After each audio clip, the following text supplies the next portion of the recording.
Okay, let's talk about positioning yourself to sell your current home and buy a replacement property. This is a situation that we come up on all the time, and it takes kind of a special set of considerations because this is a very difficult market to get properties under contract when you're telling the seller that you have to sell your current home first before you buy their property. We call those contingent offers. And every once in a while we can get one done if a property's been sitting on the market for a while and you're the only person that's interested in it at a given time. You might be able to get the seller to accept a contingency, but in those situations you will pay for that contingency.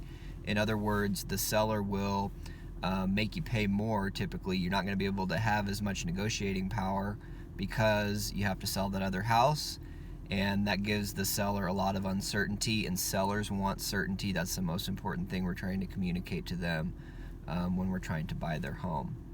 So in order to combat that, the number one thing we do is try to get our buyers approved for a mortgage without having to sell that other home.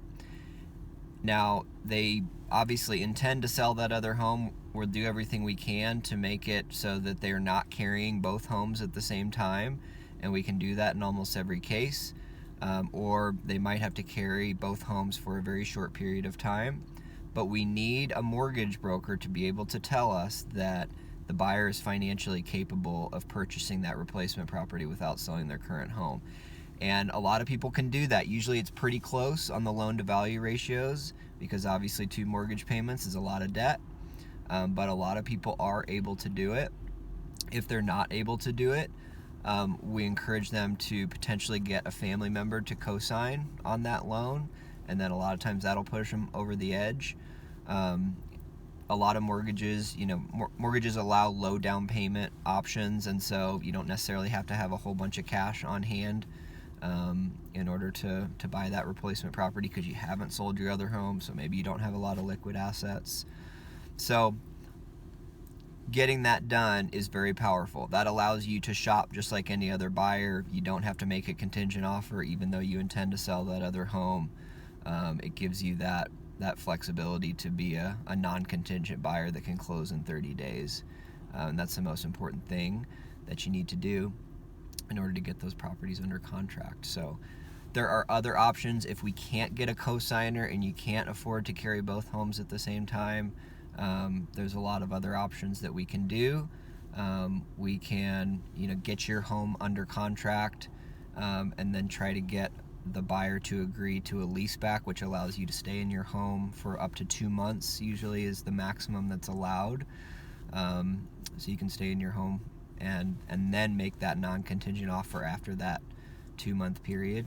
Now, the first 30 days of your escrow period, you will have a contingency, but because your home is already under contract, that contingency is going to look a lot better to that home seller. And so that usually gives you about 3 months worth of shopping time in order to find that replacement property. That may or may not be enough time. If it's not enough time, we can go the short-term rental route. We have 30-day executive rentals that, if you do get into a jam and you don't want to live with a family member and you have to close on your house and you haven't found that replacement property yet, we can put you into a 30-day executive rental. Only caveat to that is they don't allow pets most of the time. So if you got pets, it can be a tricky situation, but you can have them boarded. Again, it's a lot to think about, and a lot of times it's more simple than that, but we're definitely working folks through these situations, and sometimes there's a lot of logistics, a lot to think about. So if you want to talk through any of that stuff with us, feel free to reach out. Thanks so much for watching. Have a great day.